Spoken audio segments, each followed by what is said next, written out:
I made a video called Physics of the Moon Reflection, explaining why the reflected image of the sun in the Apollo astronauts' helmet visors is too large to be the sun's image, and therefore must be some type of studio light with a large parabolic reflector. While I was making that video, I discovered several other things that don't make sense, several other anomalies, and that is the reason for this video, to examine the mystery of the Apollo sun.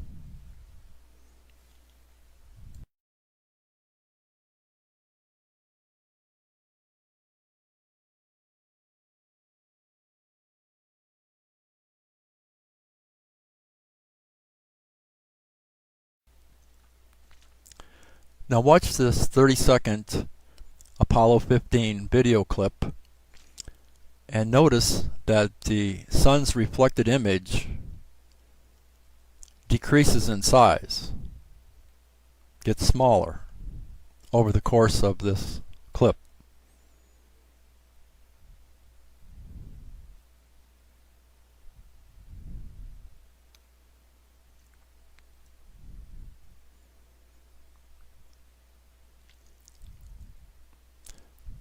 Now here is the clip again. Now watch the brightness of the video. The brightness will decrease, and as the brightness decreases, the reflected image of the sun decreases also. The size decreases.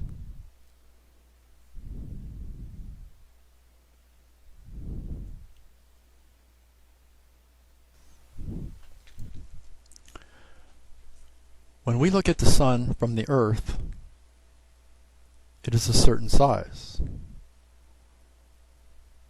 If we would look at the sun from the moon, it would be the same size as it would be if we looked at it from the Earth. And that is because the moon and the Earth are very close together, 250,000 miles, relative to the 93 million miles away that the sun is. So any slight changes in distance here would be only a fraction of a percent of the distance to the sun, would be imperceptible changes of size.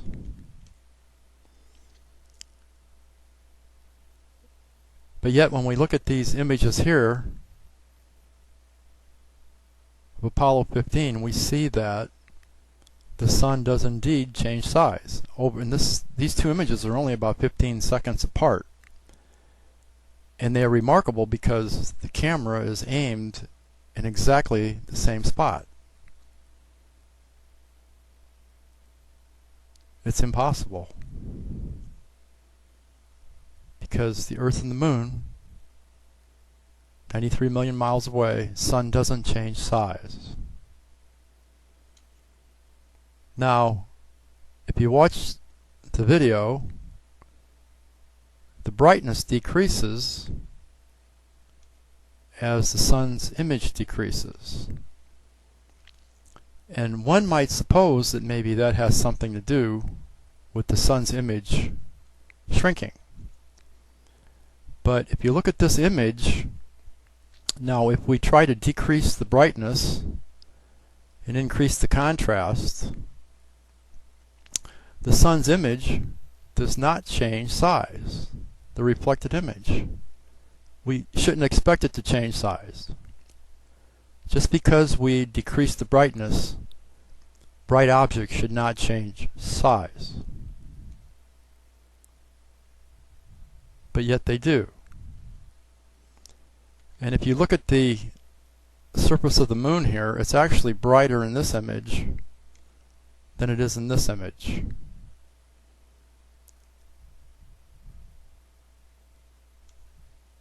If you compare these two images, the sun's image does not change size. And we can see that the white here is darker than the bright here. The bright's here. And this is darker than here. But the sun's image cannot change size. It's impossible.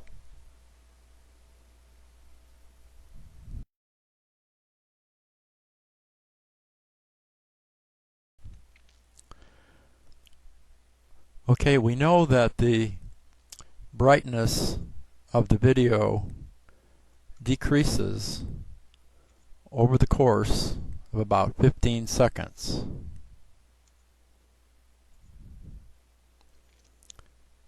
Now, what could be the reason for this decrease of brightness? Well, it certainly is not the sun decreasing.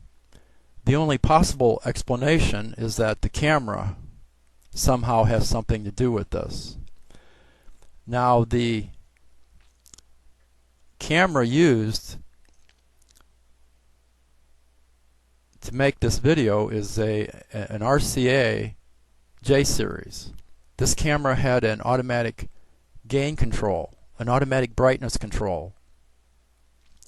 And how that works, the circuitry computes the average brightness of the scene and adjusts the camera aperture accordingly, adjusts the exposure so that the brightness is within, the average brightness is within a certain level.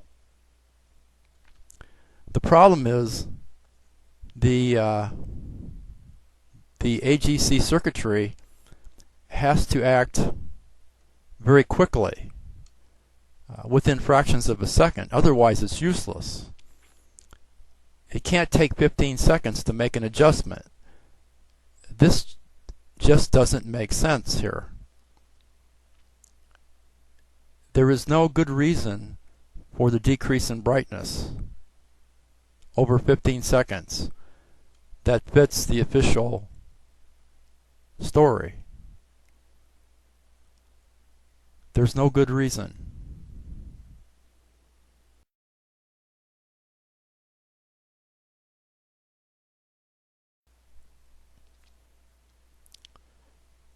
Okay, when we look at this image, it's very bright. Now, if we adjust the brightness and contrast, decrease it, we get something like this. And this is what it should look like if the camera's automatic gain control had decreased the brightness. But yet, this is what we get. We get this. Now, if you look at look at how bright the astronaut suit is here. But if you look at the lunar surface and compare it to this image here, they're about the same. We would expect the astronaut's brightness to be about the same, but yet they are not. The brightness here of the astronaut is significantly less than the brightness here. Now, the camera circuitry is not capable of selectively changing the brightness of certain areas of the screen. This almost looks like there's a spotlight focused on the astronaut here. Even though the overall image has been darkened, the brightness decreased. Even though it's been decreased, the astronaut still stands out very well. It's almost like his spotlight is focused. He should look more like this. It doesn't make sense. The circuit is not capable of doing that. It doesn't make sense.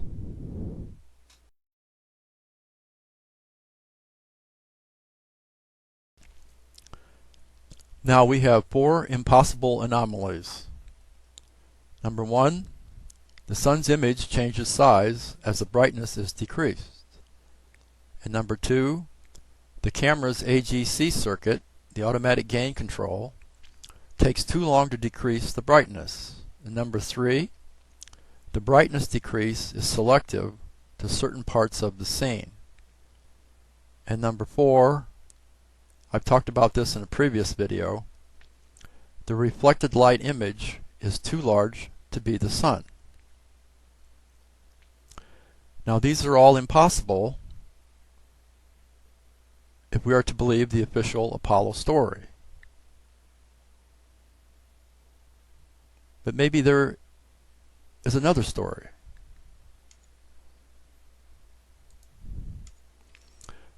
Years ago, filmmakers realized the importance of proper lighting in making films and movies. Here we see a spotlight focused on actress Kim Novak in a 1960s movie. Lighting was very important. And of course, Hollywood could recreate any scenario. Here we see a scene from Capricorn 1, a movie about faking a landing on Mars. Now if you look at these large studio lights here, you'll see there's a step ladder. You had to climb up a ladder to adjust these. These are very large lights.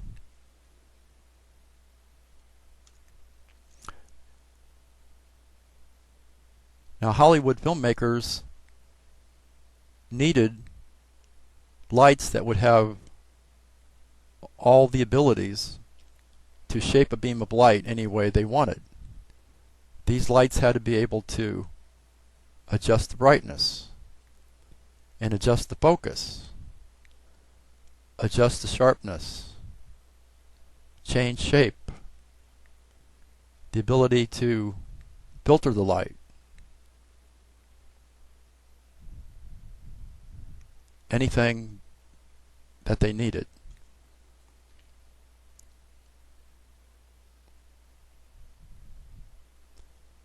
They needed to be able to do anything they wanted with a beam of light. Okay, here we have a diagram of a studio light. We have a very bright light source here and an ellipsoidal reflector. Now right here we have an aperture, and this aperture, also called an iris or shutter, you could change the shape of this, the size of this shutter. Now if you decrease the size of the shutter, the light's brightness would decrease, and as you decrease the brightness, the size of the beam of light would decrease. And this would explain what we see in the Apollo video, where the sun's reflected image decreases in size as the brightness decreases. And we also have a focusing system here. Now this would explain how we can decrease the brightness of the scene and still maintain a nice bright image on the Apollo astronaut, a focus beam on the astronaut, explained by the lens system here. Now the shutter adjustment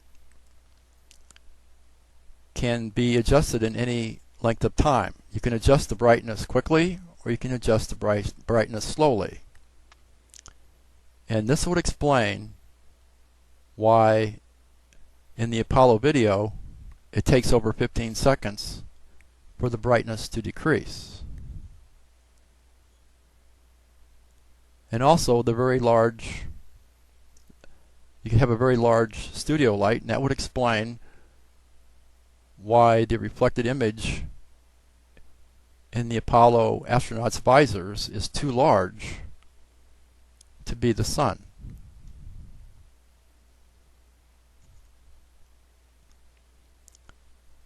Was a large studio light used to produce the Apollo cinema? Well, if you believe the official story, you have too many things that don't make sense. If you want to make sense of the things we've talked about here, then a large studio light explains the anomalies that we've seen. And without the studio light, the official story is impossible. And I think I'll end this video with a quote by that remarkable detective, Sherlock Holmes. And this is what he had to say about the impossible. The door is locked, the window inaccessible. The grate's too small. How then? You will not follow my precept. How often have I said to you that once you have eliminated the impossible, whatever remains, however improbable, must be the truth? I'll let you judge for yourself what the truth is. And thanks for watching.